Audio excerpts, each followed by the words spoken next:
So welcome to the Fresh Perspectives webcast season 2, focusing on the insights from the career pathways research, which was led by the ACE Emerging Professionals, to discuss key influences, organizational barriers, and interesting career transitions the participants have faced in their careers. I'm Wojciech Szewczak, a principal consultant at Ramboll and National Chair for the ACE Emerging Professionals. In this episode, we'll be discussing the topic of the apprenticeship route entry to the industry. Today, I'm with Charlotte Jones, a consultant at AECOM, a National Vice Chair for the ACE Emerging Professionals, and modern apprenticeship alumni. Charlotte, thank you for joining me today. Welcome. So I think we should start with the first question, and I would like to learn a bit more about what influenced you to take a non-standard such as apprenticeship route to enter the construction industry.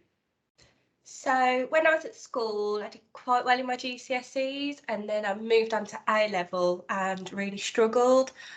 Struggled with the jump, I struggled with the work, and I quickly realised gaining A levels wasn't for me. And as part of within our A levels, we did work experience, and I absolutely loved on the job work experience rather than learning it through a book.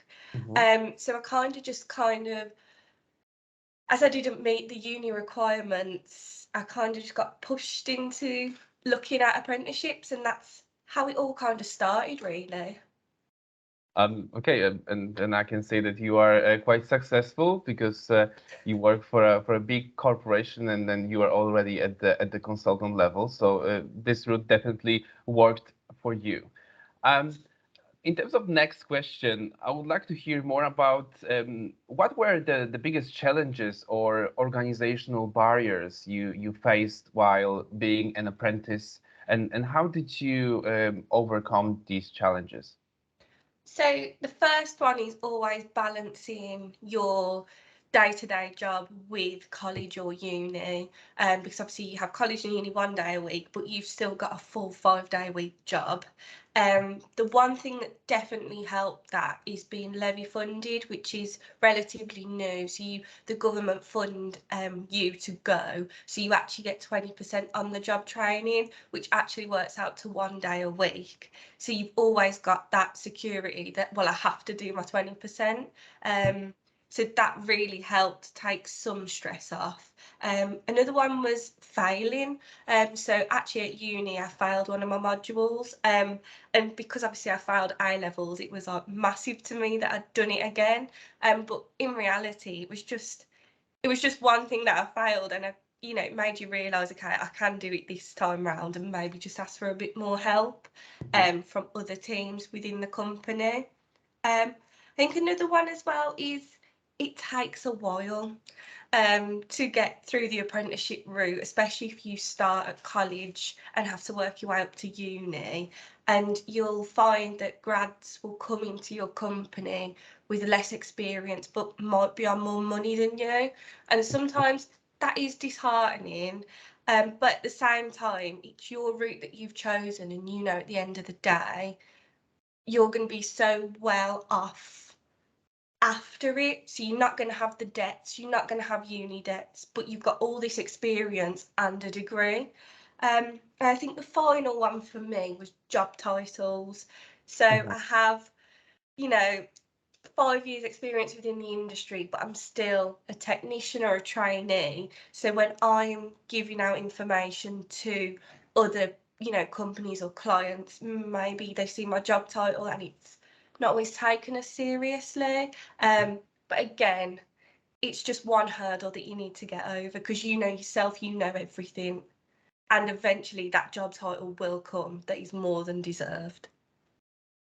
Okay, great. So can you just share with us, like, how long it took you to get from, okay, you started your apprenticeship and to get to a consultant level? How many years?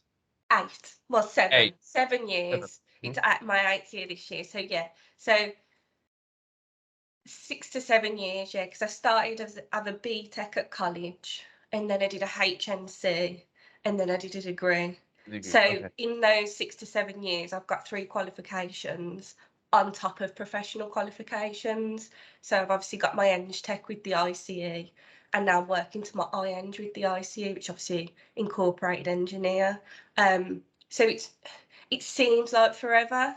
But when you say like I've got 3, qualifications with it on top of professional qualifications, I think I've done pretty well. So when you joined AECOM and started the apprenticeship route, like, did you receive all the support you needed, or you were just felt left alone and a little bit lost? So when I first started at AECOM, I think apprenticeships were not new, but they weren't the most known about route. So never felt lost, just felt maybe a bit left behind. So like you never felt like you were progressing very far, or what the next step was never built for you. It was kind of like, oh, well, what do you want to do? I'm like, well, I don't know, because I'm not sure what my next step is. But now I think, including at AECOM, apprenticeship routes are so well known and such a great route into industry. They've really developed that. So we have like apprenticeship support within companies. So like the early careers, how grads have, apprentices now have, and I think that's incredible. And I think it's much easier now, especially like with the levy fund, as I was saying, for my degree, much easier for you to have that support and that help. So like towards like my degree, I felt supported and I felt like I had the help. And at the beginning, maybe because, people were getting to terms with the apprenticeships, it wasn't as supported, but it got better. And I think that is the biggest thing to focus on. Companies are so much better at it now to support their apprentices and push them through the industry. Okay, that's great, and I think this leads us to the last question. So, what advice would you give to other emerging professionals who would decide to take a non-standard route of entering the industry? So it may seem daunting and it may seem like it's going to take forever, but seriously, it pays off. And I think being biased, I think it is one of the better routes for people who don't feel they can get a degree, and just go for it. Because the best thing about an apprentice now and being levy funded, if you don't like it, you can swap and it's nothing off your back. You don't have to pay anything. It's not down to you anymore. And you can take that with you somewhere else.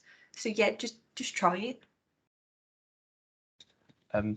Okay, so I think we are out of time.